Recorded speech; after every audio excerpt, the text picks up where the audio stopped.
Alô, alô, você fora da caverna, 31 de março, nessa virada para 1º de abril, uma data tensa aí nas redes, né, por alguns motivos, muita coisa acontecendo, né, na política nacional, corrida eleitoral, os políticos, as ações deles, tudo que eles vêm fazendo, e dentre os políticos, o presidente da República sempre cria fatos, né, apesar de alguns fatos, muitos deles, né, fatos negativos se colecionarem na sua gestão e poucos fatos positivos, né, o saldo é mais negativo que positivo, e aí ele cria fatos, mas no dia de hoje ele sempre celebrou, né, ele que fez a campanha inteira fazendo um discurso revisionista da história, desde a escravidão, que ele dizia que os portugueses nunca tinham ido à África, né? Uma barbaridade histórica terrível, né? E depois eles dizem que os professores não gostam deles, né? Como é que nós vamos gostar de quem distorce o nosso trabalho, quem faz anos, né? Faz há anos, né? A gente está aqui dando aula há 30 anos, explicando a colonização da África portuguesa, Angola, Moçambique, os tantos brancos que tem nesses países, alguns deles até frequentam o Brasil, como Mia Couto, né? Moçambicanos, a gente tem, enfim, os escritores aí, né, da África portuguesa, que são brancos, são descendentes de portugueses e vêm aqui ao Brasil, são muito bem prestigiados, e são brancos porque os portugueses deixaram filhos lá. Estão desmentindo aí esse revisionismo histórico do então candidato Jair Bolsonaro em 2018, que disse na televisão, e ninguém desmentiu o cara. O cara falou, olha que coisa que ele falou, ele é autêntico, né? Uma autêntica mentira, né? Autêntico mentiroso. E depois, hoje, ele fala do período democrático de 64, do golpe de 64, né? Não vamos entrar na polêmica do presidente, porque o estudo da história desmente, né, o próprio presidente, a fala dele, e não só o estudo da história, mas o estudo da fala dos envolvidos, né? E é aí que eu vou pegar só duas coisinhas, esse vídeo é rápido. Em cima das falas dos envolvidos, o coronel Jabas Passarinho, que foi da base do governo de 64, foi parlamentar durante a votação do AI-5, você sabe o que é AI-5? Vai lá ver, né? Cassação de direitos, então antidemocracia, um ato institucional antidemocrático. E nas palavras do então deputado, né, Jabas Passarinho, ele dizia: as favas com os escrúpulos para quem está preocupado em chamar isso ou não de ditadura. Se for para partir para uma ditadura, é isso que nós vamos fazer. O que ele quis dizer? Que se fosse necessário partir para uma ditadura, e é o que eles estavam fazendo com o AI-5, é o que eles iriam fazer para obter os objetivos que eles acreditavam, né, serem os necessários. Então eles estavam entendendo muito bem que estavam indo para um caminho não democrático, buscando ali o que eles acreditavam ser o combate ao comunismo no contexto da Guerra Fria e tudo mais. Eu acho que você tem que ver todos os vídeos de história para você entender isso que eu estou falando aqui agora. Anote aí, né, o contexto histórico mundial da época, para você perceber como a geopolítica influencia tudo, inclusive a política nacional, as decisões políticas aqui dentro, e foi isso que aconteceu ali naquele momento, né? Então, Jabas Passarinho fala dele no Congresso Nacional em 1968, quando da aprovação do AI-5, já estabelecidos aí 4 anos de governo militar. Ia para 4 anos. Depois, terminado o período militar, o general Newton Cruz, que foi chefe da SNI, esteve no governo militar todo, ele disse: nós entramos para arrumar a casa, nós acreditávamos que aquilo estava errado, tudo o governo João Goulart, uma bagunça, a gente queria consertar aquilo tudo. Vamos admitir, então, verdadeira essa fala, esse sentimento de um dos militares envolvidos ali. Ele diz: ninguém demora 20 anos para arrumar uma casa. Foi aí que estava o erro. Uma coisa foi entrar no governo, outra coisa foi não querer sair e ficar criando essas instituições antidemocráticas para justamente não haver eleições livres, abertas e não mudar o governo. General Newton Cruz, com N, anota aí por gentileza, você vai ver o histórico, o papel dele no governo e o que ele disse depois.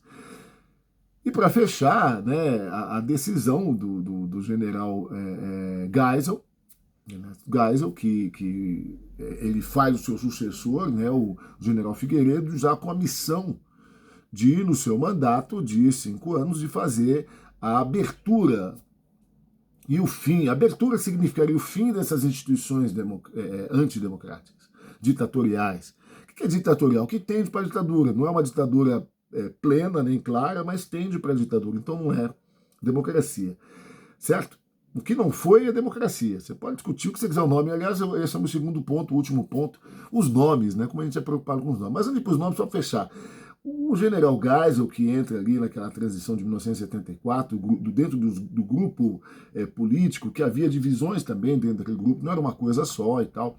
Por isso que essa dificuldade de precisar, né, o que foi aquele governo militar, com apoio dos setores civis, do empresariado, nada daquilo seria feito sem esse amplo apoio dos setores civis, né, empresariado nacional, internacional, o apoio internacional da Casa Branca, que já foi admitido, né, e tudo mais.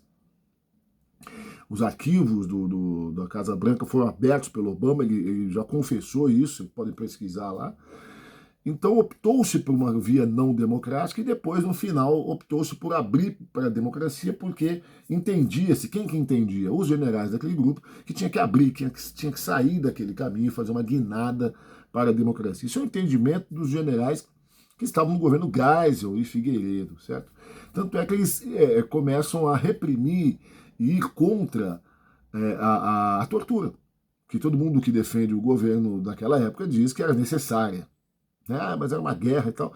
Mas o governo daquela época, depois de 74 em diante, 75, já começa a negar isso. Não vai acontecer. A fala de João Batista Figueiredo, o último general militar, foi: se eu descobrir que tem alguém torturando, eu prendo e arrebento. Fecha aspas.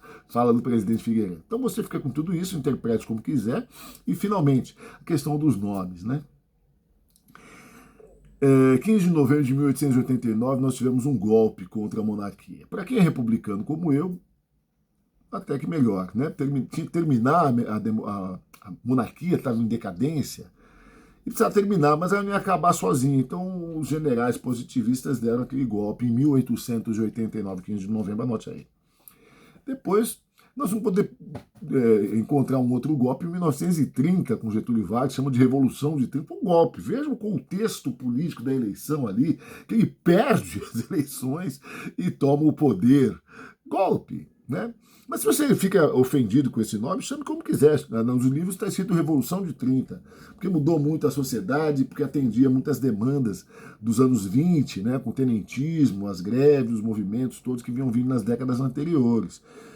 É uma interpretação, mas que houve ali naquele momento da ascensão de Getúlio foi um golpe. Depois ele vai dar golpe em 37, aí todo mundo sabe que é o golpe do Estado Novo, né? E 1964, você chame como quiser, mas foi uma tomada de poder que não teve amplo apoio popular, o povo estava dividido. Numa revolução você tem amplo apoio popular, o povo nas ruas muda o poder, isso é revolução.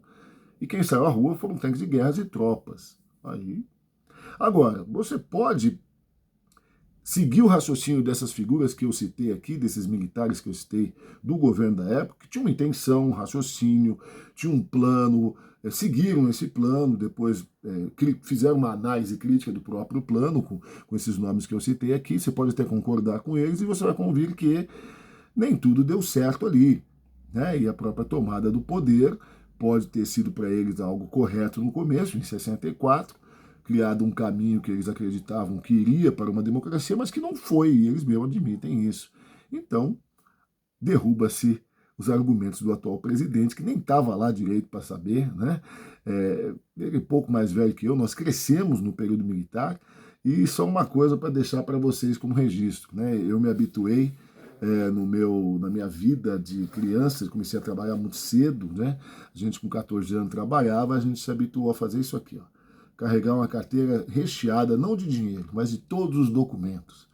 Porque a gente aprendia logo cedo, quando começava a trabalhar, que se você não tivesse com todos os documentos, inclusive a carteira de trabalho, você poderia ser preso e até desaparecer. Esse era o medo que as famílias pobres tinham no Brasil, daquele período que o presidente chama de democrático e blá, blá, blá. Esquece a fala do presidente, vai estudar história, veja os vídeos dos nossos amigos. O Zavo Lima fez um vídeo muito bom, tá aí no Instagram dele. Nós temos muita coisa no Instagram e fique ligado, fique ligada. Nós vamos fazer uma live com o professor Leleco, no Instagram amanhã. E nós vamos comentar e debater tudo isso aí que eu falei aqui e outras coisas. Ele é professor de história, vai ter muito mais informações para dar sobre esses fatos que eu citei da história brasileira, essa história toda hora revisada, né? O brasileiro gosta tanto de revisão de história que elegeu um presidente que veio aqui a público revisá-la de forma mentirosa tantas vezes e ele se mantém no poder e as pessoas ainda o aplaudem. Lamentável para o Brasil. Ele está na dele, é o que eu acho.